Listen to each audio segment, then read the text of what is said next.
What's up, gamers, and welcome to another edition of RNG, Random News of Gaming.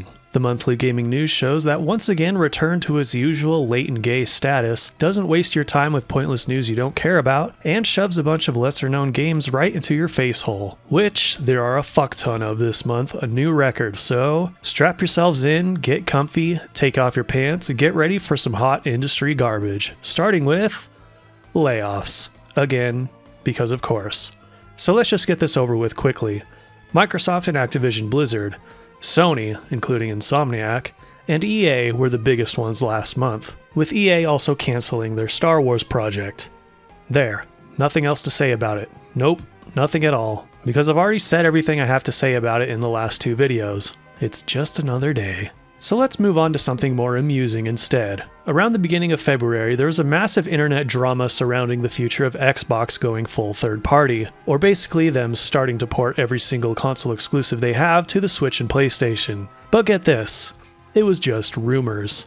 Before Xbox confirmed or talked about anything of the sort, people were losing their minds over this, and it was hilarious to see.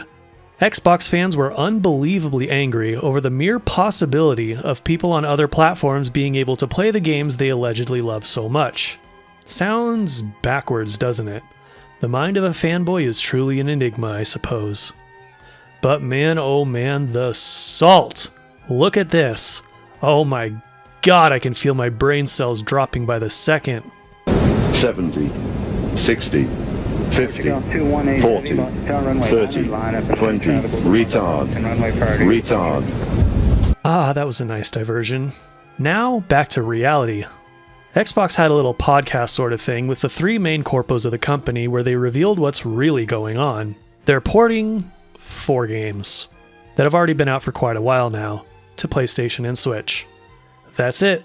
No other real announcements other than that, as the rest of the podcast was just full of meaningless corpo jargon about Xbox's growth or whatever that don't really concern actual gamers. So yeah, all that getting worked up over the smallest shit. Congratulations, you played yourself. So what's going on over on the other side of this stupid console war? Well, you know. One game, I don't know why, I bought a PS5 with no games to buy. Yeah, this is going to be yet another dry year for PlayStation, at least in terms of their exclusive games. President Hiroki Totoki said they are working on some first-party games, but we won't see any of them until March 2025 or so, assuming they won't get delayed. But PlayStation did get a couple of console exclusives in the meantime. First was Foam Stars, and nobody really cares. The only notable thing that the people were talking about when it comes to this game was the absurd microtransaction prices that range as high as the price of some full-length games. Why the fuck would you buy this? Seriously. The next game that came out was Helldivers 2, which actually is pretty successful. A lot more than the developers anticipated because many people could not even get online to play it. Yeah, another live service game joining the trend of major server issues along with Sweet Fetus Squad, which I briefly mentioned in the last video, and Last Epoch, a Diablo rival game that saw a surge of players when it came out of early access. Fortunately, Last Epoch has an offline mode, so if you want to play it, you still can. But those who want to play with others, you might want to wait a while. Now, another live service game came out last month, finally, after many delays, Skull and Bones. And everyone hates it. This is almost entirely Ubisoft's marketing's fault, as they really kept shoving this game in everyone's faces over and over despite the delays. And now that it's out, well, it really doesn't live up to the quadruple A label they slapped on it. Great job. At the end of the day, it's just another Ubisoft game that will be forgotten very soon. Oh yeah, and Final Fantasy VII Rebirth came out on PS5. Anyway, moving on. Surprisingly, we have some good news coming out of Activision for once. Toys for Bob, which is one of their better developers from what I've seen and heard, has split from the company completely and are now fully independent. Good for them. See, in order for there to be good Activision news, it has to be bad news for Activision. That's just how this all works.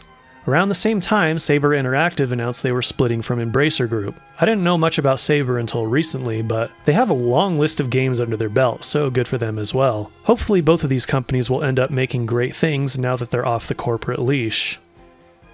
Now, on to Nintendo. They had a couple of showcases, the first of which being the long-awaited February Direct that was rumored over and over again all month long.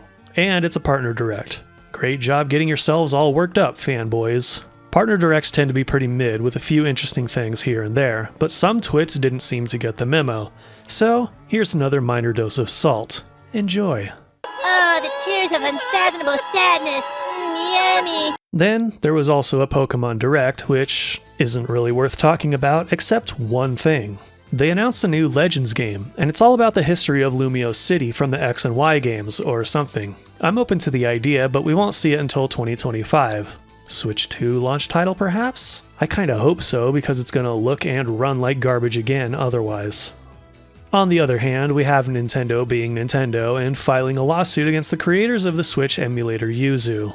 I don't think they have a case here, but we've seen crazier things happen, so we'll see, but this is just another case of Nintendo just not getting it. There's so many people who are much more willing to pirate their games and run them on PCs simply because the Switch is just too fucking weak.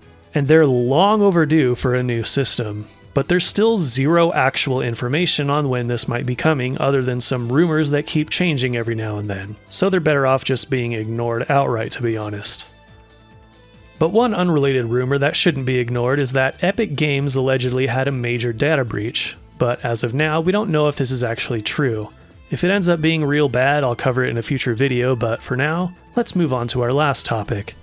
The Tomb Raider Remastered trilogy came out, and seems like a respectable and faithful remaster without anything removed or changed, except the publisher, Crystal Dynamics, felt the need to force this little trigger warning message right at the beginning of the game. You don't need to do this, you weak trash company with your mid-as-fuck reboot series. But it turns out, there was one thing that was changed, and that was the graphic on a character's jacket no longer having a fully naked woman on it. A small thing, sure, but it does make the promise of not altering anything a lie. And I kinda doubt this was the decision of the developers, probably something forced on them by the console platforms or the ESRB, so I'm not gonna make a big deal out of it. What I will make a big deal out of is this splash screen trigger warning, or rather, a particular take on it in, you guessed it, the worst take of the month. Many video games are a product of the times they were created in. As we look to recreate and remaster these stories for modern audiences, it's important to consider the implications of these harmful portrayals and do our part to rewrite new history, not repeat it. We applaud our peers at Crystal Dynamics for their reflections and corrections. You caught that, right? Whatever. I'm just gonna play this.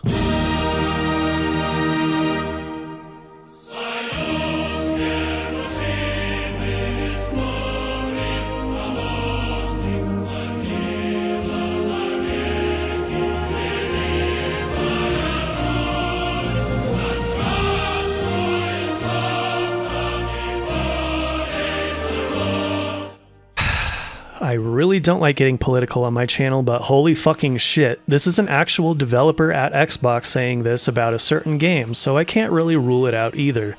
Rewriting new history. Really? If you knew literally anything about history, you would know that rewriting it is the worst thing you can do. And guess what else? Yeah, they work with that company. See my older video if you don't know what they do, but they've been involved in a lot of drama as I was making this video, so I'd rather talk about it here. There is a Steam curator group made simply to inform users about games that this company had a hand in before they buy. Naturally, that's something I'd like to know about, so that I can inform you guys of any games they have worked on in my release list. And I hope that if we discover any other similar groups out there, they will also have their games cataloged in the same way. But apparently, pointing this out is a grave offense, and one of the people working at this company tried desperately to get them shut down despite not being against any rules at all. As expected of these corpo cowards, they got roasted and went into hiding once again, as this company has shown they really do not want people to know what games they have a hand in, because they know what they are doing is not what actual gamers want. Oh, and trying to silence this curator caused their follower count to skyrocket to over 70,000.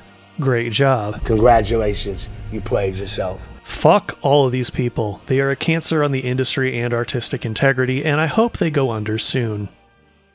Man, now that all that's over, let's get into the meat of this video, the releases. Because holy shit, we got 35 of them. You heard that right. I was surprised that so many interesting games were coming out at this time of the year, though some of these were games I missed, so starting with those first.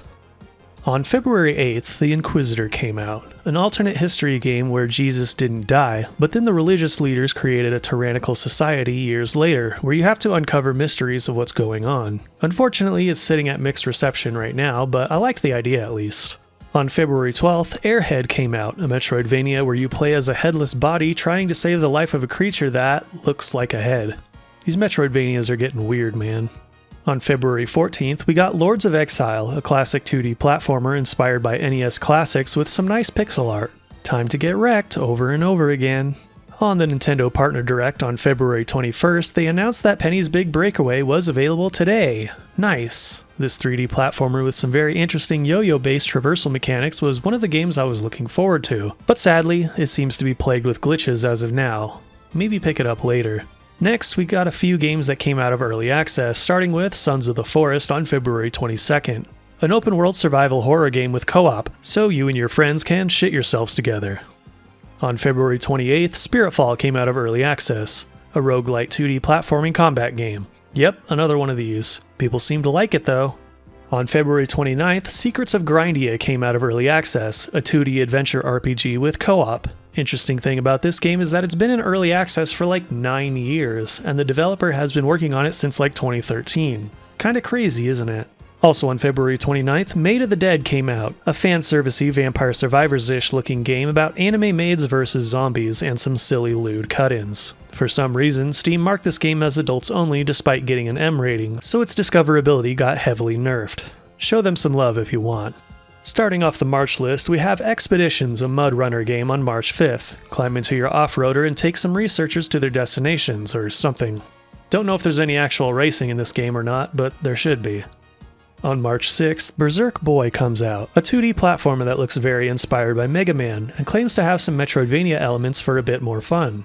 Keep eating Crapcom's lunch, indies, you love to see it. Also on March 6th, we have Reveil, a psychological horror game that takes place in a creepy derelict circus to trigger all those childhood fears you may have. How fun. Ancient Weapon Holly comes out on March 7th, a roguelite dungeon crawler with difficult methodical combat with an emphasis on creating traps and burying your enemies alive. Isn't that just grim? Also on March 7th, Blade Prince Academy comes out, a real-time strategy RPG about edgy-looking princes with a striking cartoon style that looks like it will be pretty difficult. Also on March 7th, Chasing the Unseen arrives, a casual 3D adventure platformer where you climb around giant creatures and tentacles and random stuff. Looks kinda nice. Also on March 7th, Zoria Age of Shattering comes out, a top-down turn-based tactics RPG in a similar vein to other RPGs like Baldur's Gate. Maybe. Lots of games on March 7th. On March 8th, Boar Blasters digs its way out, a dwarf-themed 2D mining game where you dig for treasure and secrets hidden deep beneath the earth. Having boar in the title is kind of a risk though, don't you think? On March 11th, we got another Metroidvania, Rebel Transmute, which looks extremely reminiscent of Metroid. Like a lot. Like a lot. I'll probably play this one on stream, who knows. On March 12th, we have another Metroidvania, Slavania, which seems to lean more on the Castlevania side of things, but with an additional twist of having to hunt down the bosses yourself. And a few player choices, it seems? Interesting. Maybe I'll play this one too. On March 14th, we have Crown Wars: The Black Prince, another tactics RPG along the lines of Fire Emblem, but this time with a more historical medieval setting. On March 15th, Outcast: A New Beginning comes out, an open-world exploration and action game set on an alien planet that has a very campy Star Wars-y feel to it. One THQ Nordic game after another, we have the reboot of Alone in the Dark on March 20th, a detailed reimagining of the cult classic 1992 game. Hope it lives up to its name. Then on March 21st, we have Dragon's Dogma 2, a Western-style action RPG that allows you to climb giant enemies and customize your experience quite a lot. Too bad Capcom has been being Crapcom again lately. I was really excited for this game and it pretty much almost dropped to 0 for me. Also on March 21st, we have Reverse Collapse, a Chinese standalone strategy RPG made by the creators of the Girls Frontline mobile game. Nice to see them branch out into real games. On March 22nd, we have 4D Golf, a wild and crazy miniature golf game that probably should be played on drugs. Yeah, I mean just look at it. Drugs. Also on March 22nd, Bears in Space launches, a wacky-looking shooter game about bears in space, or something. Also bullet hell elements, I guess. Sounds chaotic. Also on March 22nd, Breachway comes out, a type of game I normally wouldn't talk about, roguelite, a deck builder. I'm not a fan of deck building mechanics in games, but this one looks quite polished and has a nice idea and style behind it. So if it looks good to you, here you go. On March 24th, we have Artifact Seeker, another horde-based roguelite with similarities to Vampire Survivors, but in 3D and looks very nice. And so do the waifus. For March 26th, we have 4 games on the same day, starting with Bulwark Falconeer Chronicles, a city builder game with what looks like a wide range of customization that seems to encourage you to build upwards and create majestic spire cities or something. And there's strategy combat too, but man, this looks addicting. Next we have Go Fight Fantastic, a cartoony top-down hack and slash with 3-player co-op. So grab your friends and slash your way to victory, alongside your super dog. Next, Millennia. Another one of those historical 4X strategy games in the vein of the Civilization series. So if you've been craving something like that, just be wary of the publisher Paradox. There may be a catch. Next, Necrosmith 2. A roguelite tower defense game where you control the undead to defend your tower at all costs, as well as explore and gather things to create new undead monsters. Looks fun as hell to me, not gonna lie. Might have to be my roguelite of the year. Last game on the 26th is Outpost Infinity Siege, one of those genre-fusing games centered around tower defense and has base building, FPS gameplay, and real-time strategy, I think. Looks really ambitious and complex, and I'm all for it. Man, there's so much cool shit coming out lately. Moving on to March 27th, we have Distant Bloom, a casual game that looks somewhat inspired by Pikmin, where you explore an alien planet and use the environment to craft and farm stuff and then explore some more, or something. Also on March 27th, Dyschronia Chronos Alternate comes out, a first-person mystery adventure game with heavy visual novel elements for all you weeaboos, also with VR support. The future of waifu simulators appears to be bright. Lastly, on March 28th, we have Pepper Grinder, a classic-inspired 2D platformer where you can dig through some platforms with your drill like a dirt fish or something. You dirty little fish. Whew, finally. That wraps up all the releases this time. Let me know in the comments if these videos have gotten you to try any of these games. Seems to be something for just about anyone this time. Though I sometimes wonder if I should cut some of them out because months like these are just a lot of tedious work, to be honest. But I do like the end result, and I want to see some of these smaller games and indies get some attention, as little as that may be due to my tiny reach. Oh well. Thanks for sticking around for those who watch these. Don't forget to leave a like, post a comment on what you think of anything mentioned in this vid, share it around to anyone you know that may be interested, and subscribe for more nonsense from me. I stream at random times now too, like I have been for the Metroidvania games I'm trying to get through for my next project, the top 20 Metroidvania games. And I also host a public Smash Bros. Arena every Monday night at 3 PM Pacific, 6 PM Eastern Time, so tune into that if you want to have some fun with us. You can also follow me on the Twitter, even though I never post there, or watch my content on Rumble or Odyssey, or join my humble Discord server if you want. I think that's everything. Oh yeah, as always with this waffle stomp of a gaming industry, have high standards, low expectations.